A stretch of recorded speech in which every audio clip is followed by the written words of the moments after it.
1891ஆம் ஆண்டு மகாராஷ்டிராவின் ஒரு சிறிய கிராமம் மௌ. அந்த மண்ணில் ஒரு குழந்தை பிறந்தது. அவர் பெயர் பீம்ராவ் ராம்ஜி அம்பேத்கர். அவர் பிறந்த நாளிலேயே சமூகம் அவனை ஒரு பெயரால் அழைத்தது, தாழ்த்தப்பட்டவன். அவர் இன்னும் பேசத் தெரியும் முன் உலகம் அவனை அவமானப்படுத்த ஆரம்பித்தது. பள்ளிக்கூடத்தில் அவர் மற்ற குழந்தைகளோடு உட்கார அனுமதியில்லை. ஒரு மூலையில், தரையில். தண்ணீர் குடிக்கக்கூட யாராவது ஊற்றினால்தான். சில நாட்கள் தண்ணீரே கிடைக்காது. அந்த சிறுவன் மனதில் ஒரு கேள்வி எழுந்தது. நான் மனிதனில்லையா? வறுமை, அவமானம், தனிமை, இந்த மூன்றும் அவர் வாழ்க்கையின் முதல் ஆசிரியர்கள். ஆனால் அவருடைய தந்தை ராம்ஜி அம்பேத்கர் ஒரே ஒரு உண்மையை அவருக்கு கற்றுக் கொடுத்தார். கல்வி, கல்விதான் உன்னை விடுதலை செய்யும். பீம்ராவ் புத்தகங்களை பிடித்துக் கொண்டார்.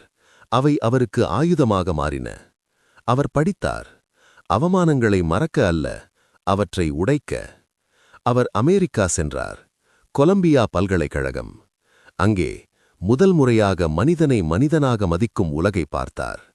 அங்கே அவர் உணர்ந்தார், சமத்துவம் ஒரு கனவு இல்லை, அது நடைமுறையில் சாத்தியம்.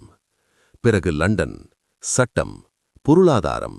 அவர் அறிவை மட்டும் சேர்க்கவில்லை, அவர் ஆயுதங்களை சேர்த்தார்.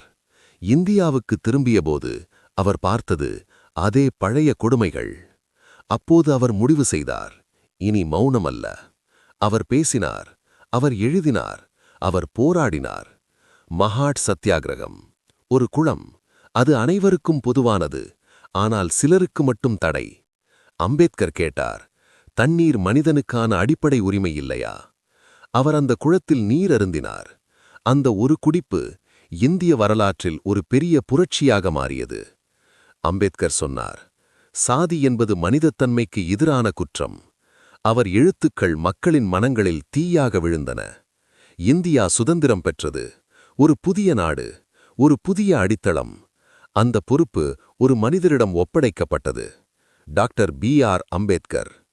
அவர் எழுதிய அரசியலமைப்பு வெறும் சட்ட புத்தகமல்ல, அது ஒடுக்கப்பட்டவர்களின் நம்பிக்கை, பெண்களின் பாதுகாப்பு, ஏழைகளின் குரல், இந்திய ஜனநாயகத்தின் இதயம்.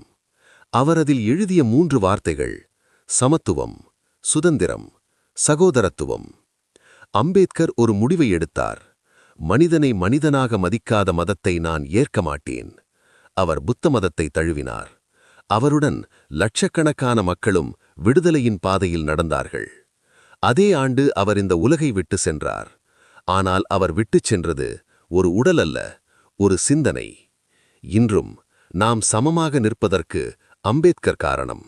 நாம் கேள்வி கேட்பதற்கு அம்பேத்கர் காரணம்.